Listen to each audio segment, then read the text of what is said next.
Feilin qrammatik məna növlərini izah edirəm sizə.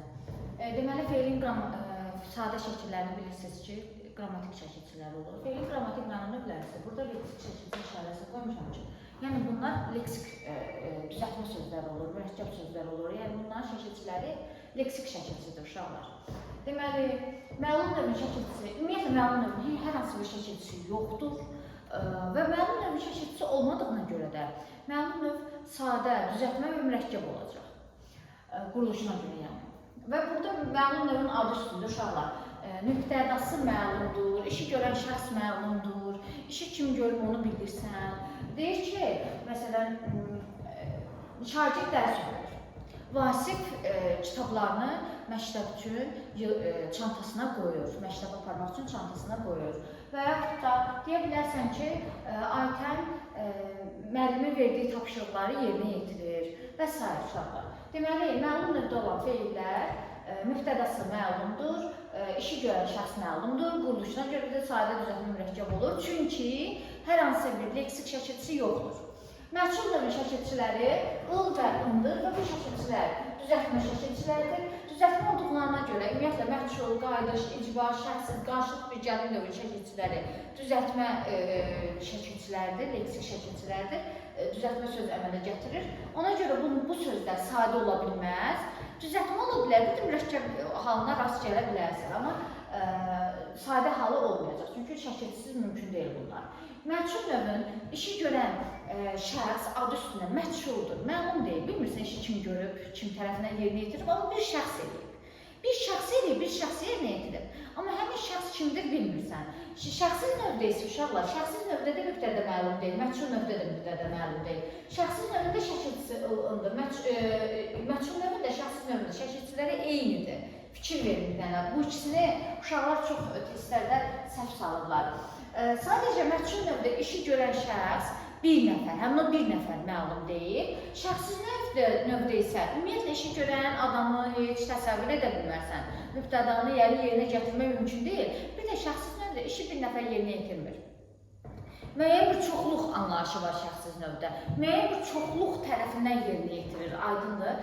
Məsələn, deyir ki, icrasda məsələyə baxıldı. Məsələyə bir nəfər baxmayıb. Bir neçə şəxslər tərəfindən, icras bir nəfərdən ibarət olmur. Bir neçə şəxslər tərəfindən baxılıb məsələyə, ona görə ona şəxsiz növdür. Yəni, hansısa bir adam ağlığa gətirə bilmirsən, bir adam təsəvvür edə bilmirsən. Qonağa biz tərəfdə hörmət edilir. Bir adam tərəfindən hörmət edilmiş ki, biz tərəfdə neçə insanlar tərəfindən, kəndimi, rayondumı, hansı bir ərazidirsə, həmin ərazini bütövlükdə nəzərdə tutur ki, yəni biz tərəfdə hörmət edilir. Məchul növdə isə, məsələn, qapı döyüldü, zəng vuruldu, lövhə silindi, otaq təmizləndi.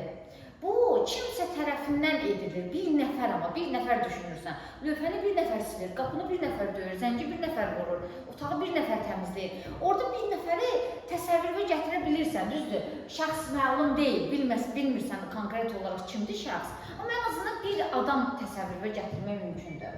Qaldı ki, icbar növü isə, icbar növü şəkilçiləri dırla ıtdır, leksik şəkilçilərdir. Dır və ıt, belə deyilir, burada icbar növdə iki subyekt olur.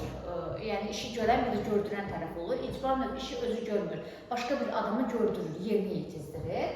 Təsirlidən təsirliyə keçir. Bu arada mən onu vurğulamadım sizə. Məchul növdə isə uşaqlar qeyd eləmişəm burada. Təsirlidən təsirsizə, qayıdış növdə. Təsirlidən təsirsizə, şəxsizi məchuldan fərqləndirən bir dənə də xüsusiyyət odur ki, şəxsiz növ təsirsizdən təsirsizə keçəcək. Yaxşımı? Bir dənə də fərqli cəhəti o olacaq. Bəs təsirli təsirsiz məsələsi nədir? Ona diqqət edək. Burada yazmışam. Təsirli feillər ismi təsirlik halının sualına cavab axtarırlar. Yəni, təsirli, asandır. Bir dənə təsirlikdə arxasında iki sabiti var.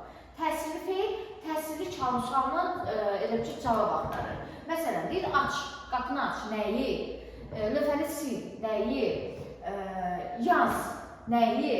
Oxu, nəyi və s. Təsirsiz feillər isə təsirli haldan başqa yerdə qalan halların suallarına cavab axtarır. Bu adlı hal ola bilər, bu yönlü hal ola bilər, təsirli də ola bilər, təsirli yox, üzr istəyirəm. Yerli bir də çıxışlı hal ola bilər uşaqlar.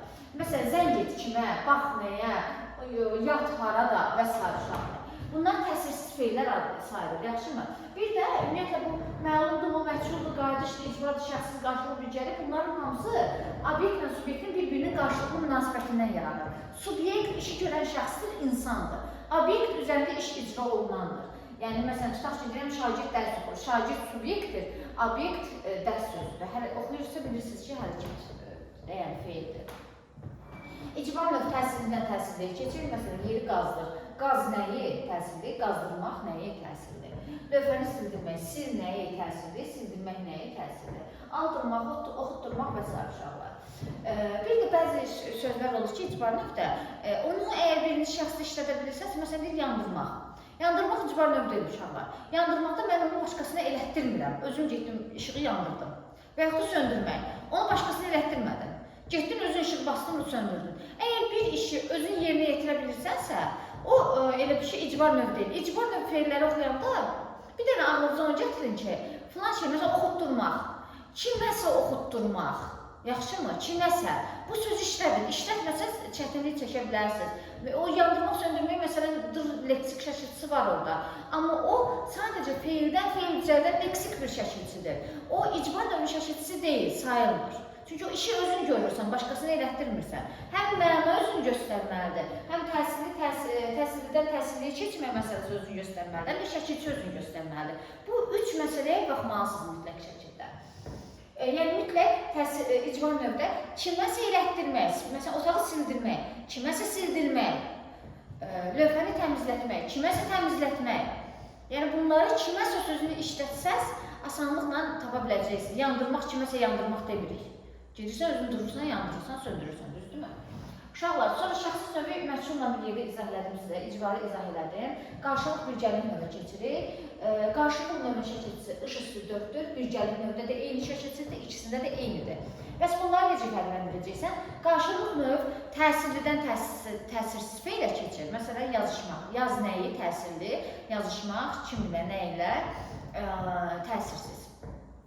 Vuruşmaq, döyüşmək, görüşmək, bunlar hansı qarşı-qarşıya uşaqlar olur? Salamlaşmaq, mən salamlamalıyam ki, o da mən salamlasın, salamlaşmış olaq. Yazışmaq, mən yazmalıyım, o da yazmalıdır ki, yazışmış olaq. Görüşmək, mən getməliyəm görüşə, o da gəlməlidir görüşə ki, biz görüşmüş olaq. Yəni, iki şəxs yerinə yetirməlidir. Qarşı-qarşı iki şəxsin yerinə yetirdiyi bir hərəkətlərdir qarşılıq növ. Birgəlik növ isə ümumən bircə yerinə yetirilir. Məsələn, ağlaşmaq, hamı bir yerdə ağlaşdı. Gülüşmək, hamı bir yerdə gülüşdü. İtlər hürüşür, hamısı bir yerdə hürüşür. Qoyunlar mələşir, hamısı bir yerdə mələşir. Aydındır, iş, hərəkət bircə baş verirsə birgəlik növdür. Birgəlik növ feillər təsirsizdən yaranır, elə təsirsizə də keçəcək. Aydındır. Sonra uşaqlar bir dənə qeyd olaraq onu yanınızda saxlayın ki, əgər testlərinizdə ki, hansı sualda obyekt subyektin yerinə keçir. Belə bir sual versə, desək ki, hansı sözdə, variantlarda sözlər verib və yaxud da cümlələr də verə bilər uşaqlar. Söz də verə bilər, cümlə də verə bilər. Deyə bilər ki, hansı variantda obyekt subyektin yerinə keçir. Bu, o deməkdir uşaqlar, obyekt subyektin niyə yerinə keçir? Subyekt işi görən adam idi, bunu bilirdiniz. Obyekt üzərində iş görülən şəxs idi də, düzdürmü? Obyekt subyektin yerinə keçib, onun yerinə mübtəda ola bilər cümlədə. Elə ki, onun funksiyasını yerinə yetirə bilər, mübtədalıq vəzifəsini öz üzərinə götürə bilər. Belə olan halda siz mütləq şəkildə testdə məchul növlü feili ya da cümləni tapmalısınız. Məchul növdə olan feillərdə və yaxud da cümlələrdə, məsələn, deyirsən, qapı döyüldü, düzdürmü? Qapı obyekt əslində, amma mübtəda olur. Lövhə silindi. Lövhə obyekt əslində, üzərində iş icra olunan bir şeydir, amma mübtəda olur. Elə ki, obyekt subyekti yerinə keçəndə mütləq şəkildə məchul növ olan cümlələri ya da feilləri seçməlisiniz, yaxşımı? Bunu mütləq yadınızda saxlayın. Belə uşaqlar, üzərində bir dənə qayıdış növü deyəsən izah eləməmişəm, o unudulub, özür sayın. Qayıdış növ şəkilçisi təsirlidən təsirsizə keçir. Qayıdış növ işi öz üzərində icra edir, yaxşımı? Vaxtım azdır, məşğələm başlayır, ona görə tez-tez danışıram.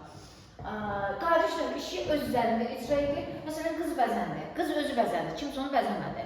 Uşaq darandı, özü saçını gedib darayır, yaxşımı? Kimsə daramır onu. Uşaq geyindi, özü geyindi, kimsə geyindirmədi onu. İşi öz üzərində icra edirsənsə, o qarşılıq növ sayılır. Qayıdış növ, daha doğrusu, qayıdış növ sayılır. Uşaqlar, bir də deyirəm ki, məsələn, kənd uzaqdan görünür və yaxud da deyir, onun üzündəki xal gözəl görünür.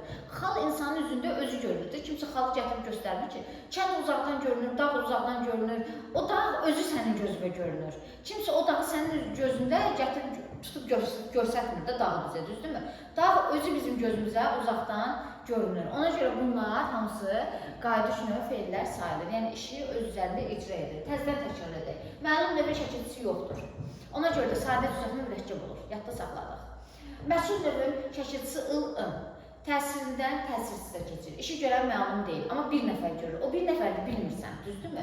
Şəxsiz növdən məchul növü fərqi oldu ki, şəxsiz növdə çoxluq anlayışı var. Bir nəfər tərəfindən icra edilmir iş, müəyyən bir insanlar tərəfindən icra edir. Şəxsiz növün bir fərqi də odur ki, təsirsizdən təsirsizə keçir. Məchul növ isə təsirlidən təsirsizə keçir. Bunu da unutmayın, yaxşımı? Bunu da belə deyək də fərqləndirməklə seçə bilərsiniz asanlıqla.